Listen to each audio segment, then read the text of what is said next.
This is Kentucky Afield Radio. This is Ron Rohde, Kentucky Afield's first host back in 1953. Now, I'm proud to present Charlie Baglin. Kentucky Afield Radio wouldn't be Kentucky Afield Radio without wildlife. And Kentucky Wildlife wouldn't be Kentucky Wildlife without wild plants. We go inside outdoors to look at the place plants have in the world around us. All 2,000 or so. The rare, the plentiful, and some of the ones we could simply do without. State botanist Tara Littlefield is my guest. Next on Kentucky Afield Radio. Hi, I'm Sadie. When I was born in '94, so was an idea. Kentucky Nature License Plates. Over the years, they've featured butterflies, hummingbirds, and 2 words, nature's finest. These plates have helped safeguard more than 80,000 acres of wilderness areas, a number that's grown as I have, and I can't wait to see what's down the road. See with me. Next time you renew, choose a nature plate, and pick the plate that keeps the bluegrass green. Did you grab the mayonnaise? We've got to meet Bob and Cindy at the little store to buy some lunch stuff. Where's John? He said he left something in his room. He's coming. Did you grab the mayonnaise?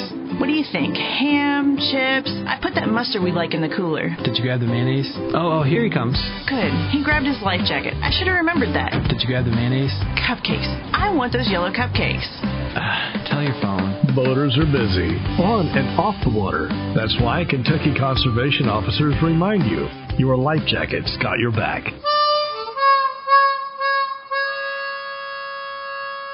Thanks for joining us. This is Kentucky Afield Radio. I'm your host, Charlie Baglin, and where we live, meaning here in Kentucky, in the eastern part of the United States, we pretty much take for granted that the earth is green. You glance out the window, you see plants, trees, flowers, green shrubbery, your lawn is green. And because of this bounty of lush plants, we have food resources for a great variety of wild animals. Birds, lizards, insects, rabbits. It's like a world all to itself, and it is. We call it an ecosystem. Today we are talking to Tara Littlefield, and she knows that this world of plants isn't exactly a perfect world. But as the state botanist with the Kentucky State Nature Preserves Commission, we will probe into what's good and bad and what's threatening this green grass of home. Tara, welcome. Thank you for having me. I can walk outside at night with my wife down the street, and she'll ask me, what kind of tree is that? What kind of plant is that? And I will say, I have no clue. I mow my lawn, I trim my hedges, and I think I have a maple tree in the front yard. So you're talking to somebody who's clueless. So forgive me. You know plants probably better, I guess, than anybody in the state. Is that a fair assumption? Probably most.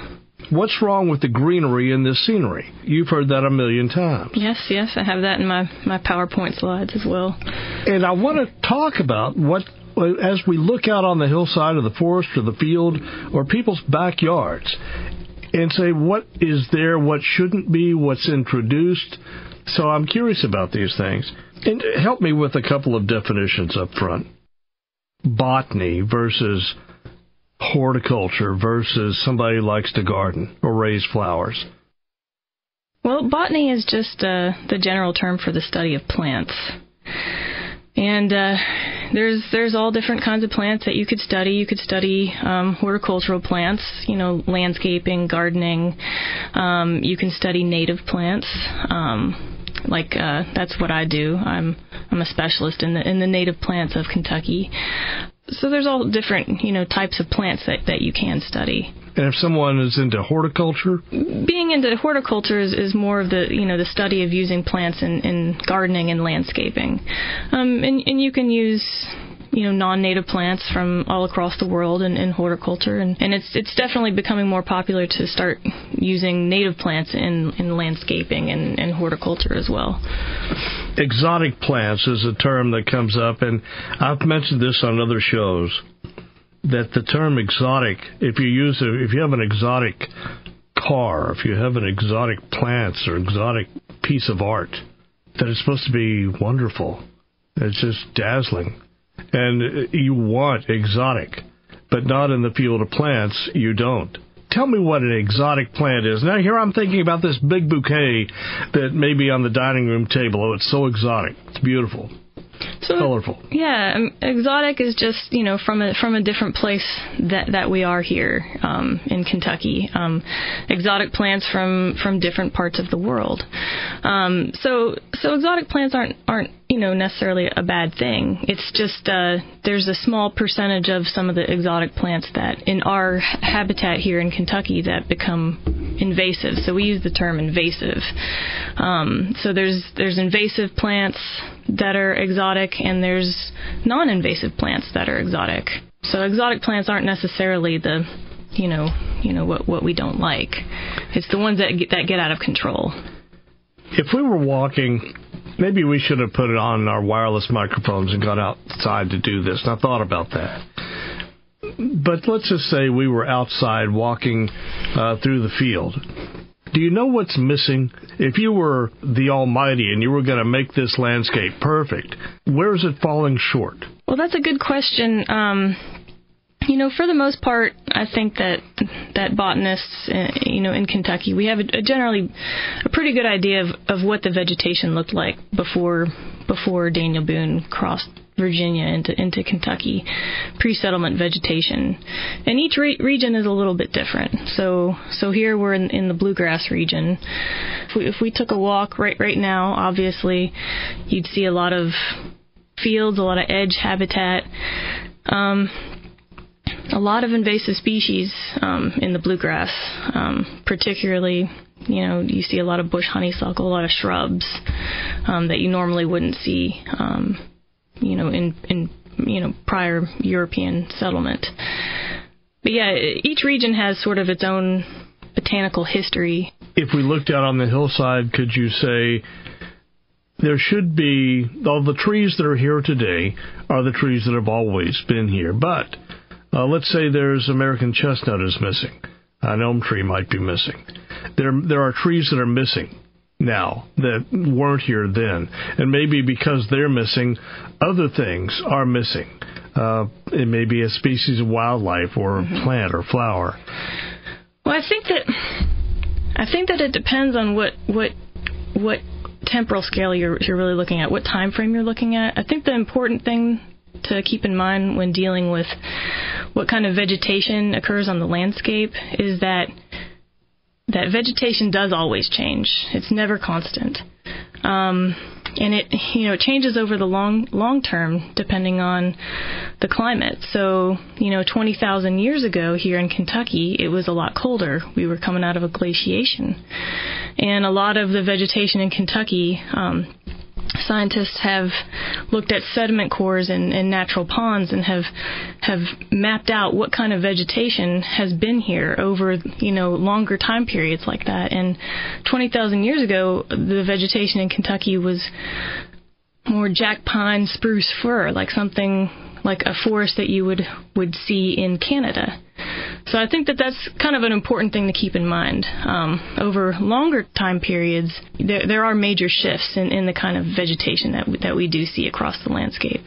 If you just look at a shorter time period, like the past couple of 100 years, since Europeans settled this area, 1700s, and prior to that, whenever the human influence was mostly just Native Americans, it was a different landscape than it was 20,000 years ago. But it would be fair to say that in the last couple of 100 years, it has changed more than, say, the previous 200 or maybe even 2,000? Yes, I definitely... We've hastened the change. We have. So all that said, change is only constant. Definitely when Europeans settled this country, we've had some pretty drastic changes on the landscape. You would consider natural disturbances and human influence disturbances. And so, yes, definitely when Europeans came and settled Kentucky, 80 to 90% of the state was forested.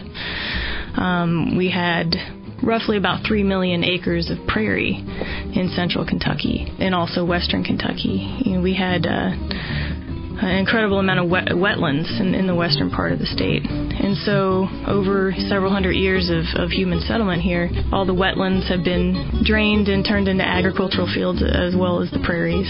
And, our state is pretty forested still. About roughly half the state is forested, but there are small fragments of forests. They're very highly fragmented and impacted still by non-native species. So we will pick up there after the break, talking to Tara Littlefield, Kentucky State Botanist, about the wildlife and wild plants of Kentucky. You are listening to Kentucky Afield Radio.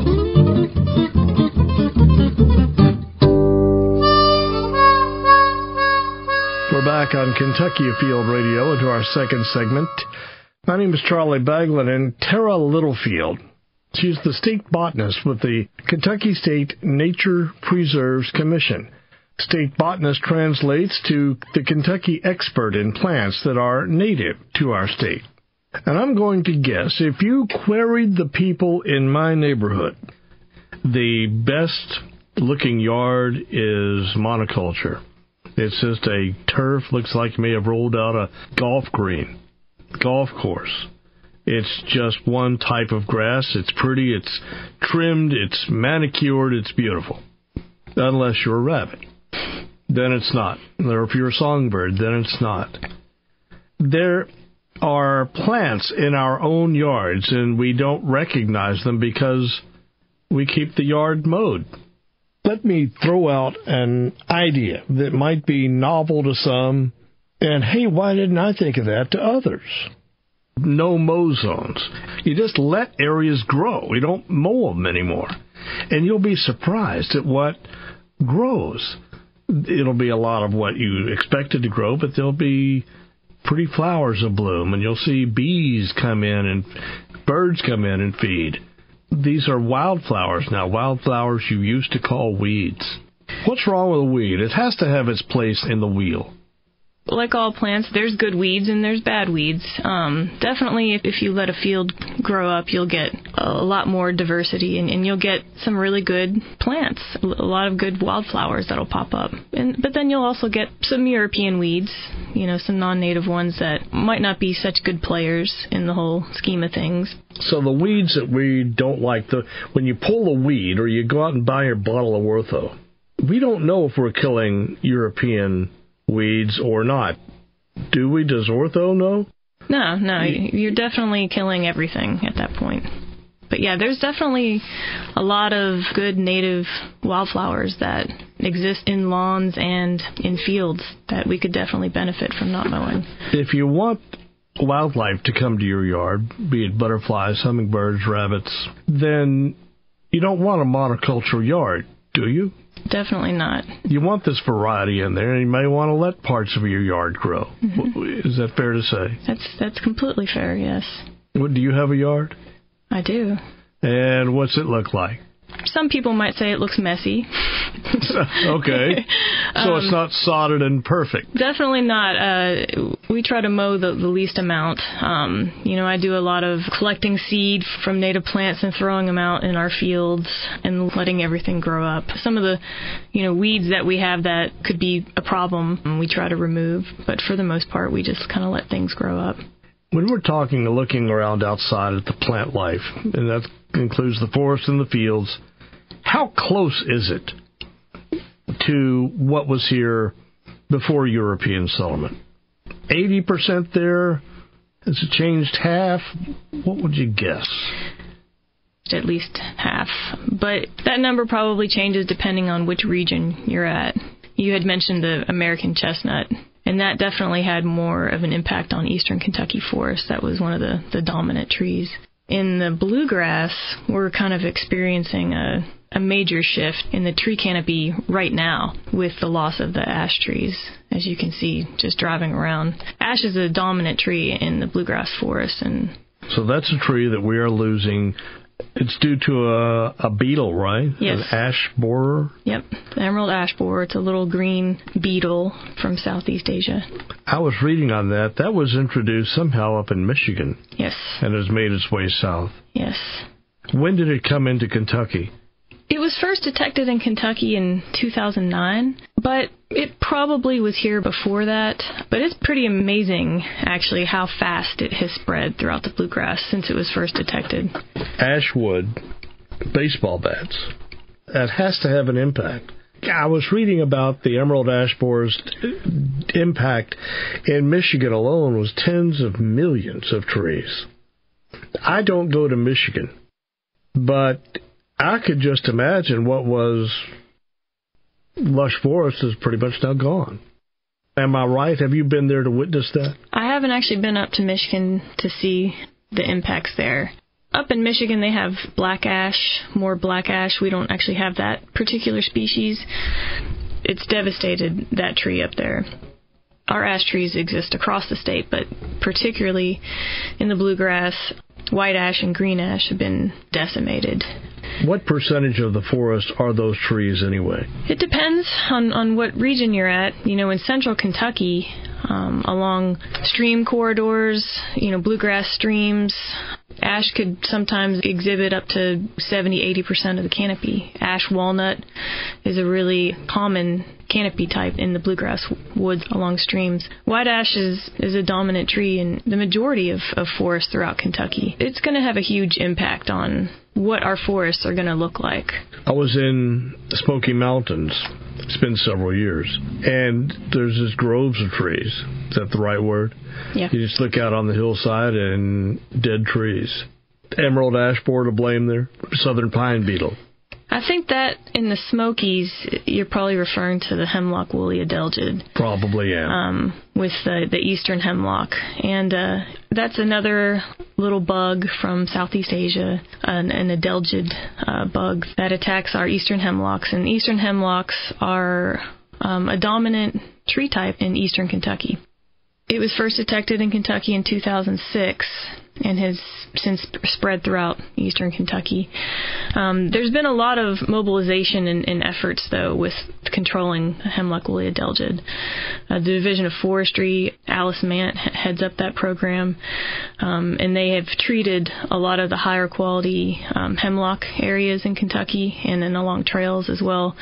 And so we're seeing a lot of promise, actually, with some of the work that they're doing with trying to protect some of our higher quality hemlock areas. This can't be simple.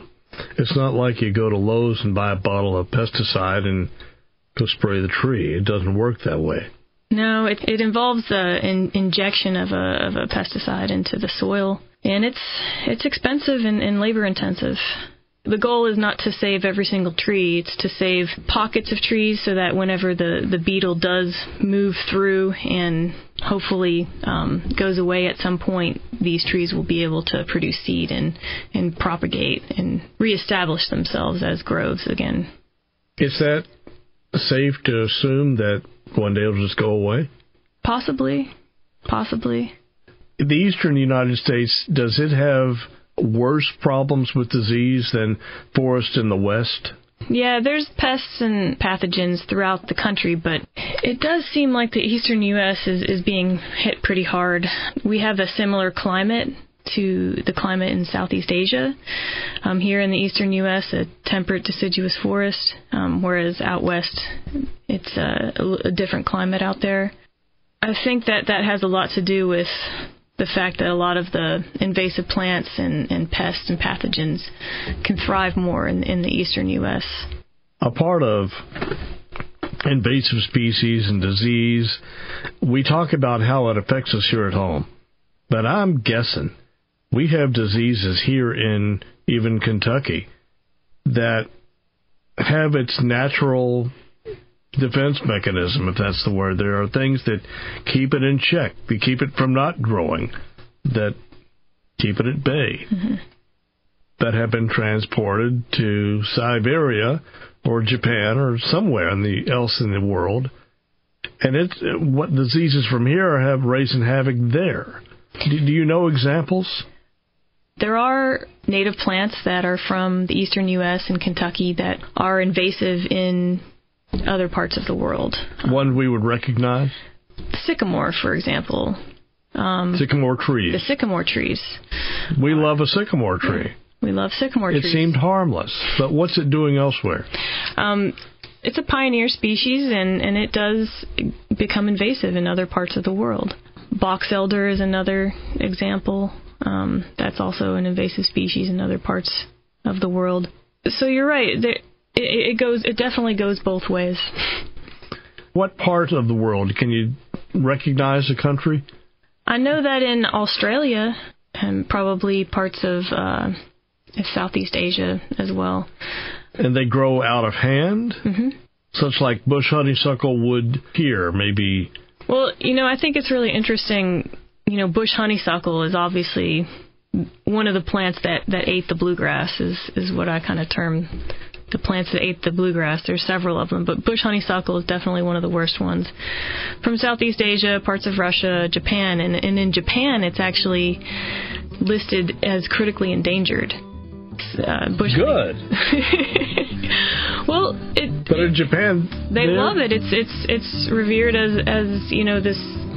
this shrub that's just so rare that they're trying to protect it. So it's interesting the different perspectives you have from a plant depending on where you're at. We could invite the Japanese to come pick all they want if it were only that simple.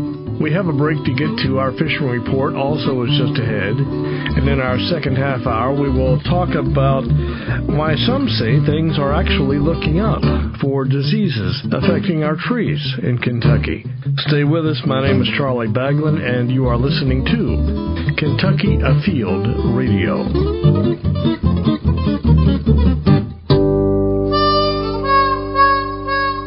Back on Kentucky Afield Radio, my name is Charlie Baglin. Let me suggest something. The Kentucky Safe Boat app. Have a smartphone, you'll want this. All kinds of helpful information, such as a marina finder, helping you get around on the lakes when every cove starts to look alike. It helps you keep yourself found. It lets you text a friend a float plan, safety equipment checklist, blood alcohol estimator, and a lot more. Free, and is found on Google Play as well as the App Store. The Kentucky Safe Boat app. It's time now for our fishing report. More on the native plants of our state after the break. You're listening to Kentucky Afield Radio. I don't know what you mean by skipper. Skipper? Skipper! Skipper! Skipper! Hey, Skipper! What? Don't skip the life jackets. Life jackets. You're right. Thanks for the reminder. Water officers everywhere remind you, your life jackets got your back. And the backing of everyone that wants you to come home alive. So, Skipper, don't skip the life jackets. A public service message from your Kentucky Department of Fish and Wildlife. We are back on Kentucky Afield Radio. This is Charlie Baglin, my home address for the rest of the hour. We are talking to the Vice President of the Kentucky Native Plant Society, Tara Littlefield. Her day job is having the greenest thumb in the state as the state botanist with the Kentucky State Nature Preserves Commission. Across our state, 2,030 plants, give or take, grow here naturally. Another 570 or so that have snuck in and causing some problems. Before we officially condemn the earth, is there a light at all at the end of any of these tunnels? Do you see any hope for hemlock woolly adelgid? Do you see any hope for southern pine beetles? Trees we're losing. Is the emerald ash borer ever going to go away? What's the story? I think that there is hope with definitely some of the pests and pathogens and some of the invasive plants as well. The hemlock woolly adelgid, I think that it will take its course and then move on, hopefully. So it could run its course. It could run its course, and then the trees that have been protected will then be able to repopulate. With southern pine beetle, we're already seeing that. Southern pine beetle hit eastern Kentucky and particularly in the southern Cumberland Plateau in Kentucky a couple of decades ago, and now the beetle has moved on and it's not a problem anymore, and the pine trees are regenerating. I think with some of these pests, I think that there is hope. Right now, because we're in the midst of the emerald ash borer, I'm hoping that it'll pass through and that some ash trees will survive. What I've seen walking around in the woods in the bluegrass is that younger trees are not affected yet. So hopefully maybe the ash borer will just attack the larger trees, and some of the younger trees will survive and will be able to... So the next generation of trees, yeah. So hopefully we'll see that. And blue ash doesn't seem to be as affected yet by the emerald ash borer as well. Bush honeysuckle, Chinese silvergrass, garlic mustard, Japanese knotweed, Japanese stiltgrass, kudzu. This one personally sounds beautiful. Multiflora rose, Oriental bittersweet. How do you pronounce this? Purple. I'm not a botanist. Oh, purple loosestrife. And then there's one more on that list. The winged burning bush. I think we got that from your associates at the Division of Forestry. You may have seen the list. Yes. Any changes you would make to that list of the top 10 worst? I'd throw in probably a couple more. Tree of Heaven, Winter Creeper. But that's a pretty good list to start with. Pest Plant Council maintains a list of all of the invasive plants in Kentucky. And these are definitely some of the top ones on that list. But there are hundreds, unfortunately. So we hit bush honeysuckle. And the next one here, Chinese silvergrass. Now, I would never recognize this, and if I saw it, I might think that's great. But how do you know when something's out of hand? What's it look like? Well, Chinese silvergrass is an interesting one. That one was introduced through the horticultural industry as a horticultural grass. You know, some of these that are introduced through the horticulture industry are actually still being sold as well, unfortunately. That particular grass, if you go out to the Red River Gorge, for example, it kind of lines the roads and highways in that area, in the Slade area. Eastern Kentucky, along the roads, you'll see this really large clump of grass that could get up to, 5, 6, 7 feet tall with a large plume on top, large flowering plume. I've seen that. Yes, and it's very popular in the horticultural industry. You'll see it in people's yards. The varieties that they've come up with now are supposed to be sterile, although we have seen that sterile varieties have produced viable seed as well and have spread. But they're trying to create more sterile varieties so that they can keep that in the horticultural industry. So it's supposed to be in China, but not in the Red River Gorge. Yes. It's supposed to be in Southeast Asia. When you get that grass in the Red River Gorge, for example, it's spreading onto the ridge tops at Red River Gorge. It's an extreme fire hazard. It's very flammable and extremely hard to get rid of. There's other native plants that it displaces when it becomes, a thick monoculture of that particular grass. But yeah, it's definitely spreading throughout the state. When we talk about things that don't keep it in check, like birds that don't come along and just eat these seeds, and instead they grow. Seems like if we could convince other birds and other critters to come along and eat some of this stuff, but it doesn't work that way. That's one of the big problems with, we talked about the bush honeysuckle already, but it has a unique relationship with the giant flocks of starlings. What is that relationship? In the fall, bush honeysuckle produces a berry that birds eat, and that's how the seed is dispersed. Okay. Large flocks of starlings come through, eat all the honeysuckle. Flocks of robins, flocks of any kind of bird, not just native birds as well, and then just continues the spread of the seed. You can't win. It's an incredible seed disperser. You'll never win that battle. No, you can't stop the giant wheel from turning. The starling is an invasive species as it is. Yes. And it's spreading another invasive species. Yes. I think that in its native habitat, bush honeysuckle is kept in check by, not necessarily, it still has the same bird dispersal mechanisms, but it's kept in check with diseases, fungi that could attack the plant, other bugs, other pests that could attack the plant that kind of keep it in check. You are a part of the Kentucky Native Plant Society. Yes. You are the vice president. Mm-hmm. Native plants is a pretty good opportunity to talk about evolution because Japan, China, Germany, all these places, they have their native plants. Mm-hmm. We don't talk about them, but if it's a native plant, that's a plant that's from here. It's always been here. The animals that live here grew up depending on this plant for food, for seeds, for shelter, cover. Can you talk a little about evolution and as it applies to plants and animals, and how when man comes along and within 100 or 200 years changes all that? Why evolution itself, it can't keep up. I think everyone's heard of the term the web of life. All things are interconnected, and plants and animals that have evolved together over time create unique relationships with one another. For example? I think a more concrete example of the relationship between a native plant and animals or insects, or we have good solid information about insects' relationship with plants. We could talk about monarchs and milkweed, or there's a lot of we have a really good diversity of orchids in Kentucky, and some of the orchids that we have in Kentucky are specifically only pollinated by a certain insect.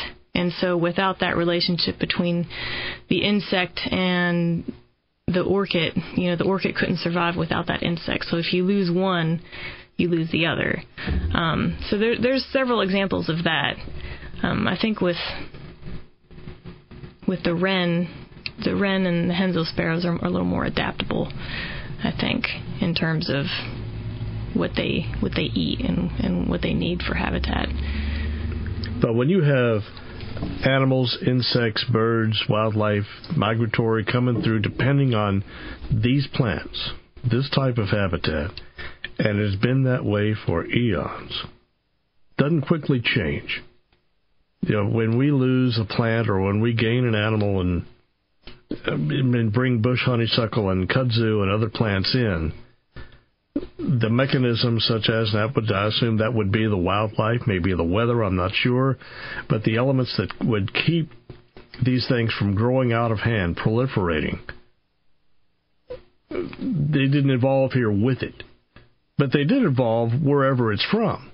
Yes. So kudzu, for example, if you're in eastern Kentucky and you see it draping all over the forest, where does it live normally in the world, and what keeps it from doing that? That's also another plant that seems like a repeating theme from Southeast Asia. Where it grows, there's other animals and pests that eat it. It's actually a very edible plant. It's in the bean family that keep it in check. Here in places like eastern Kentucky, it'll just completely grow over trees and completely smother out your forest. And creating more shade isn't a good thing. Yeah, definitely not. It definitely halts the succession of your forest. You need the sunlight. Yes. That's also something that bush honeysuckle does, and I'm worried for forests in the bluegrass on rich limestone soils, which bush honeysuckle really thrives in. It prevents tree seedlings from regenerating, so I'm really worried about the impacts that particular shrub is going to have on the regeneration of forests. Yeah, so the understory, they can't even get a foothold to grow. No. It'll be interesting what the environment looks like in 50 years and 100 years, and then add on to that a changing climate as well. There's climate projections that say in 100 years that the sugar maple is not going to exist in Kentucky just for climatic reasons. So it'll be interesting. In Kentucky, is there a more lush place on the planet? How does it compare to the habitats elsewhere? Besides the tropics, we have some of the highest tree diversity of anywhere in the world. that number is around 142 different species of trees in the state. That sounds about right. We do have an incredible amount of tree and shrub diversity in Kentucky and in the eastern United States in general, much more so than out west. If you just look at North America, we're like the hotspot of woody diversity. The plant life of Kentucky is the topic this hour. Back with more in our final few. Stay with us. You are listening to Kentucky Afield Radio. We're back on Kentucky Afield Radio. My name is Charlie Baglin, and Tara Littlefield. She's the state botanist with the Kentucky State Nature Preserves Commission. You know, I'm the state botanist, but I specialize in rare plants in Kentucky. We have over 2,000 different types of plants in Kentucky. And over 20% of our flora is declining because of invasive plants and our impacts on the environment. People may not immediately think, when they hear threatened and endangered, they'll, in this country, think the bald eagle, even though that was years ago. But an animal that is so close to extinction that you really got to watch out. But that also applies to plants. So here in the state, the rare, endangered, threatened plants, what are those? In Kentucky, we have over 400 plants that are rare, threatened, or endangered. We have about 10 plants that are listed under the Endangered Species Act. We have an orchid that's really rare that occurs in eastern Kentucky called the white fringeless orchid. That is perhaps one of the most beautiful orchids you would ever see. It kind of looks like little white monkeys. And it's a fairly large orchid, a couple, maybe 2 feet tall. So we have 400 threatened and endangered species of plants in this state. Chances are we'll not recognize, is it fair to say any of them? Are they that rare? Are they that hidden out in the wilderness?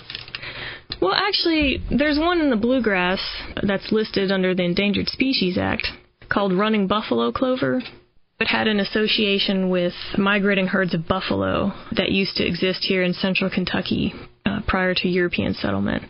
And so it actually was a fairly common plant in Kentucky, particularly in the bluegrass, along these trails, along stream corridors. And because of the loss of the buffalo and that migration pattern, the clover populations plummeted.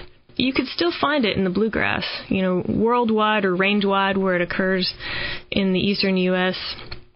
It's declined greatly, but in the bluegrass, you can still find running buffalo clover on deer trails, on some of the streams in central Kentucky. But that's sort of an example. There's some plants that are always rare because they're associated with a rare habitat, but there's also plants that were more common, like the running buffalo clover. I've heard it said that there are some plants in Kentucky, maybe it's just one, that is known nowhere else on planet Earth. Well, we have 3 what we call endemic plants, and that's, only occurs in the state and nowhere else. One occurs in the Red River Gorge. It's called white-haired goldenrod, and it occurs only in the rock shelters around the Red River Gorge in just a few mile radius. It's a really interesting goldenrod. Goldenrods are the state flower of Kentucky, and this is just one type of goldenrod, but only grows in the Red River Gorge and nowhere else. It's a federally listed plant. So that's one plant. What's the other 2? Kentucky gladecress is another plant. That's a little mustard that grows on limestone rock outcrops in actually around Louisville, southern Jefferson and northern Bullitt counties. And that's a really interesting little mustard plant. The habitat is really unique. And that plant is declining. It just actually became federally listed because of the development of that area. How do you save a plant? So every plant, has different threats. Our job at Nature Preserves Commission is to monitor, inventory, and protect rare plants and animals. With the rare plant program that we have, our mission is to go out, find plant populations, and try to protect them, either through our nature preserve system, through conservation easements. We work a lot with private landowners because the majority of the state is in private ownership. So, we work a lot with trying to educate landowners and try to get them interested in some of these rare plants and natural communities that they have on their land. So that's our first step, is to find the populations and protect them first. Once we've done that, there are some plants that, we're working on collecting seed and growing them and planting them in similar habitats. So for a small amount of plants, we do that as a protection strategy as well. Is it easier, do you think, to protect a plant versus peregrine falcon type situation? I'm not sure. They both have their challenges. They do. Plants don't move, but, plants and animals are uniquely tied. In order to protect animals, you have to protect the natural communities and plants that they need. So the two really go hand in hand, I think. For anyone who wanted to know more, is there a place to start? If you want to get a basic understanding of native plants, the Kentucky Native Plant Society, we do offer several programs that just for the general public to learn about native plants in general. We have hikes that we offer throughout the state, and also through Nature Preserve Commission, where you can just take a hike and we can talk about the native plants that you're seeing. There's classes, and of course, you're a part of these classes and hikes. Yes. Often enough? Mm-hmm. Great. A good website to go to? You can either go to the Kentucky Native Plant Society website. It's www.knps.org, and also our Nature Preserve website, naturepreserves.ky.gov. That'll get you into the Nature Preserve system, and yes, you'll see what's going on there. Yeah, and you can see all the nature preserves that are open to the public. We have over 62 nature preserves, and at least a dozen of those are open to the public and have guided hikes on them periodically. And we also have you can get through that website, our rare plant database. It's a searchable database just on all of the rare and unique plants that you can find throughout Kentucky. I appreciate you shedding some light on all of this. I appreciate you having me. Always have a question for folks. Do you text and drive? No, I don't, actually. I'm glad you didn't have to think about that for a fleeting moment. All right, great. Well, Tara, thanks a million for coming by. All right, thank you. I admire people like Tara Littlefield, tasked with the care of the state's most rare and endangered, sensitive, native plants. And when they're gone, they're gone. And it's her job as a scientific researcher to keep that from happening. Kind of makes me think of how pointless and insignificant my work really is in the grand scheme of things. But now we know. And we're out of time. This is Charlie Baglan inviting you to join us in a week. And we will go inside outdoors again, right here on Kentucky Afield Radio.